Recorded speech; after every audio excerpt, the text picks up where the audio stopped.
توی محیط مستطیل 240 یعنی دو تا طول با دو تا ارزش. خیلی دور تا دور محیط شکل هم شده 240. ما یه دونه طولش رو بسته، یه دونه ارزش رو بسته. برای این کار اول من باید بیام 240 رو تقسیم بر 2 کنم که اندازه یه طول با یه ارزش به دست بیاد. 120. میام یه دونه جدول این شکلی میکشم، بهش میگن جدول تناسب.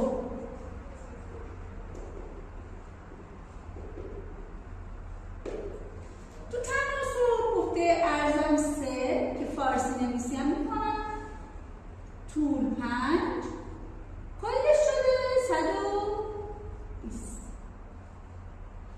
میام میگیم 8 ضرب در چه عددی میشه 120.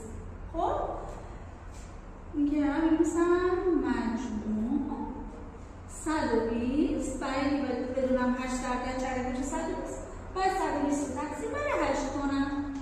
توی 12 یه دونه داریم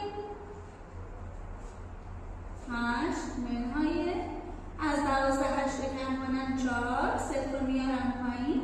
تو چه چند هشت دارم؟ 5 تا 8 5 تا 40 ضرب 15. بقیه عددها